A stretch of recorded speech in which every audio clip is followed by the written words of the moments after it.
कि इन्होंने जो पैसा दिया है यूक्रेन को लड़ने के लिए वो लोन के फॉर्म में दिया है। कह रहे ये लोन ले लो, इससे लड़ो, बाद में चुका देना हमको। और शायद उनका आइडिया ये था कि जो रशियन असेट्स है फ्रोजन यूरोपियन यूनियन में, उसको शायद उसके बदले में, वो उनके दिमाग में चला था यूक्रेन के, कि उसके बदले में रशियन फ्रोजन असेट्स को जो है वो एक्सप्रोप्रिएट कर लेंगी यूरोपियन यूनियन की गवर्नमेंट, जबकि अमेरिका तो उनको फ्रीबीज दे रहा है।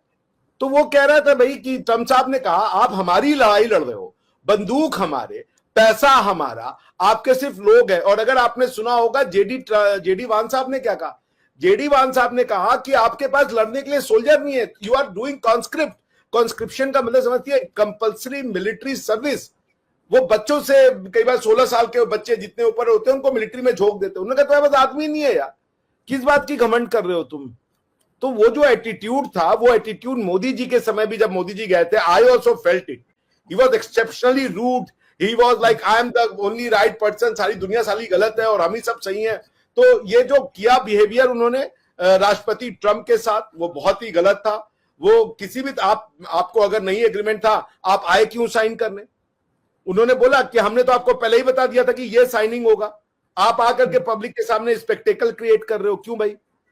लड़ाई आपको मिलना क्या है इससे, you will get nothing out of it. जय हिंद दोस्तों, ट्रंप और जेलेंस्की की बहस अब बहुत बड़ा डिस्कशन का सब्जेक्ट बन गई है। वहीं ट्रंप ने एग्रेसिव एक्शन दिखाते हुए सारी एड बंद कर दी है यूक्रेन को। अभी तक यूक्रेन को हथियार दिए जा रहे थे, वो भी फ्री ऑफ कॉस्ट। हालांकि यूरोपियन यूनियन से जो कुछ भी वो ले रहा था वहां एक लोन के फॉर्म में था। जेलेंस्की को ट्रंप के सामने बहस करना काफी भारी पड़ गया है। आप इस वीडियो में पाकिस्तानी एक्सपर्ट्स को जरूर सुनिएगा। आदमी भी नहीं है लड़ने के पास, पैसा भी नहीं है लड़ने के लिए, और उसके बाद इक्विपमेंट भी नहीं मिलेगा अमेरिकन, 2 वीक में खत्म हो जाओगे आप।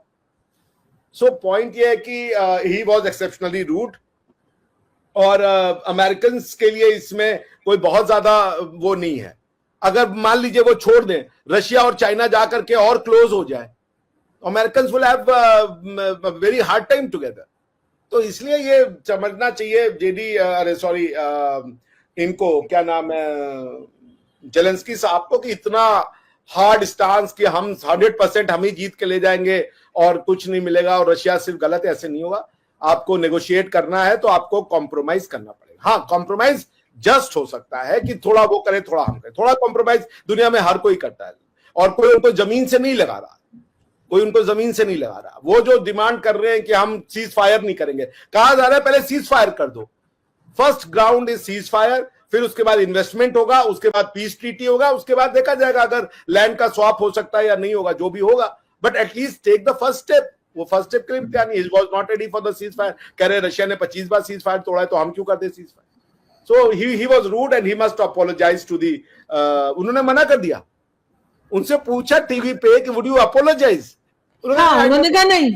हाँ, उन्होंने मना कर दिया। तो अब ये तो अगर आपका एरोगेंस है, उनको लंच था उनके ऑनर में, किक देम आउट। उनको लंच से निकाल दिया गया वहां पे जी।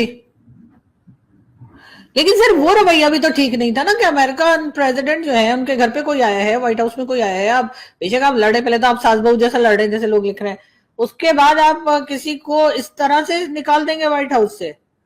हम निकल जाएगा। जब आपने आकर के आपको पहले ही बता दिया गया था कि ये जो इन्वेस्टमेंट अमेरिका का है इन रॉ अर्थ, वो साइन होगा और आप वो एक्सेप्ट करेंगे, क्या नाम है, सीज फायर।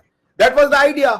भाई ये ऐसे नहीं हुआ है ना, ये तो स्टेप बाय स्टेप है। पहले पुतिन साहब से बातचीत की गई, पुतिन साहब ने एग्रीमेंट किया कि ठीक है, उनसे कहा गया फिर आप अपने आदमियों को वहां भेजिए, क्योंकि फोन पे सब डिस्कस नहीं हो सकता। उनके आदमी सऊदी अरेबिया में आए, प्रिंस मोहम्मद बिन सलमान साहब ने भी अपना वो इज्जत स्टेक पे लगाया। उन्होंने कहा ठीक है, हमारे यहाँ आके बात करें।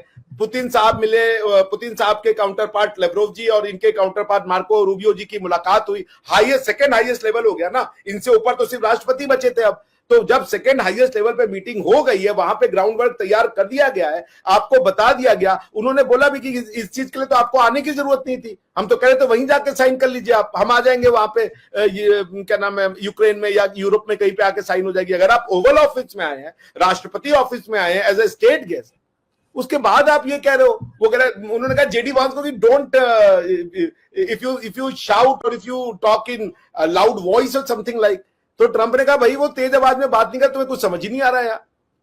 वो ट्रंप को बता रहे कि तुम्हें भी पता चलेगा जब तुम्हारे साथ ऐसा करेगा। Then Trump lost it. जब उन्होंने ट्रंप को ये कहा ना कि आप मुझे डिप्लोमेसी सिखा रहे हो, बिकॉज जेडी वांस ने कहा कि diplomacy is the only way out, chest thumping is not the probable solution for this quagmire that we find ourselves in. तो उन्होंने कहा कि भाई आप आवाज मत तेज करो, हम आपसे भी आवाज तेज करके बात कर सकते हैं, उससे सच नहीं हो जाएगा। फिर वो बोलने लगे कि हमको जो आज आप सिखा रहे हो ना डिप्लोमेसी, कल को पुतिन आपको सिखाएगा diplomacy. Then Trump lost it. उसने कहा हमने बात कर ली है और तुम क्या चाह रहे हो कि हम पुतिन को गाली दें? हम पुतिन को गाली देके बोले कि पुतिन बड़ा कुत्ता है, बड़ा खराब है, और उसके बाद पुतिन साहब हमारे साथ टेबल पे बैठेंगे? जो तुम दिन रात पुतिन को विलीफाई कर रहे हो। और राष्ट्रपति पुतिन भी एक पावरफुल आदमी है, राष्ट्रपति पुतिन कोई छोटे मोटे आदमी नहीं है। तो और जब उन्होंने बात मान ली ट्रंप साहब की, उन्होंने ट्रंप साहब को दे दिया था कि आप जो कहेंगे हम करेंगे, हमारी ये डिमांड है। So it was a very despicable and very uncalled for behaviour by mister क्या नाम है इनका, ज़ेलेंस्की साहब। अनकॉल्ड फॉर, ठीक किया उनको बोला आप जाइए। अभी उनका मैसेज आया, पढ़ा आपने? ट्वीट आया है उनका कि हम तैयार हैं, बिना अमेरिका के हम हार जाएंगे। ये आया, उनका ट्वीट आया अभी मुश्किल से आधे घंटे पहले। तो अभी थोड़ी देर पहले तो वो बोल रहे थे कि मैं सॉरी नहीं बोलूंगा, तो अब वो कैसे मान गए? वो ट्वीट उन्होंने जो लगाई नहीं, तो ट्रंप साहब ने कहा ना, ट्रंप साहब ने कहा कि आ जाओ आप, दरवाजे खुले हैं, पर अभी आप तैयार नहीं हो। ट्रंप साहब इज ए नेगोशिएटर भाई, वो आदमी दुनिया के डील कर रहे हैं। ट्रंप साहब ने अभी कई जगह से अपने बिजनेस को छुड़वाया है, उसके बाद उन्होंने कई देशों के बीच में और भी नेगोशिएशन करवाए हैं। Plus is a business tycoon, ऐसे तो नहीं बनना है ना भाई, is a successful business tycoon. इतना बड़ा पॉलिटिकल अपसेट कर करके वो दोबारा से राष्ट्रपति बन गए, तो he knows what he is saying. आप उनके एबिलिटी पे कैसे शक कर सकते हो? और राष्ट्रपति ट्रंप और राष्ट्रपति पुतिन दोनों तैयार हो चुके हैं, तो you can not play a spoil sport. अब उनका आया है कि बिना अमेरिका के हम हार जाएंगे। उनको समझ में आ गया, क्योंकि ट्रंप साहब ने सिर्फ ये नहीं कहा कि इसको खाने से निकालो, ट्रंप साहब ने कहा कि हर एड रोक दो, एक पैसा भी मत दो। तो दोस्तों, आपने ये वीडियो देखा और आपको समझ आ चुका होगा कि यूक्रेन की हालत क्या हो चुकी है। यूक्रेन को यूरोपियन यूनियन के कई देश के प्रधानमंत्री, राष्ट्रपति का सपोर्ट मिला है। जब ट्रंप के साथ उनकी बहस हो गई और वापस अपनी कंट्री आ गए, तो कहीं ना कहीं ट्रंप ने ये फील किया कि यार ये एक अलग सा गठबंधन बन रहा है यूरोप के अंदर। हालांकि यूरोप की उतनी कैपेसिटी नहीं है कि वो यूक्रेन को सपोर्ट कर सके। यूक्रेन को सपोर्ट करने के लिए जिस तरह से ब्रिटेन की सरकार ने कहा कि हम तुम्हें लोन देंगे, हथियार नहीं दे सकते। हथियार किससे खरीदेंगे? अमेरिका से खरीद नहीं सकते, चाइना से खरीद नहीं सकते, रशिया क्यों देगा अपने ही खिलाफ लड़ने के लिए? तो बचता कौन है? भारत ही बचता है, और भारत ऐसे केस में तो हथियार उनको नहीं बेचेगा। तो दोस्तों, ऐसे में यूक्रेन के लिए एक ही ऑप्शन बच जाता है कि पुतिन के सामने अपना सरेंडर करे, कॉम्प्रोमाइज करे या एग्रीमेंट करे अमेरिका के साथ कि हम आगे से इस तरह की हरकतें नहीं करेंगे, या फिर जो कुछ भी होना है इस एक महीने के अंदर हो जाए। अगर ये वॉर और खिंची तो यूक्रेन के पास कुछ नहीं बचेगा, आधा यूक्रेन रशिया कब्जा लेगा। विद इन 1 मंथ ये सब हो सकता है। लेकिन ट्रंप ने जिस तरह से एग्रेसिव एक्शन दिखाए हैं, सारी एड बंद कर दी है। ट्रंप ने जैसे ही टीवी पर कहा कि अभी तक बाइडेन प्रशासन ने यूक्रेन को मदद के नाम पे $300 बिलियन दे दिए, और ये $300 बिलियन कहां से गए हैं?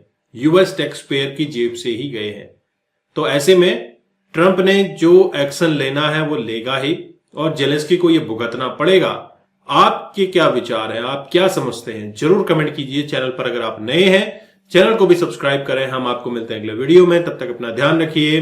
जय हिंद, जय भारत, जय श्री राम।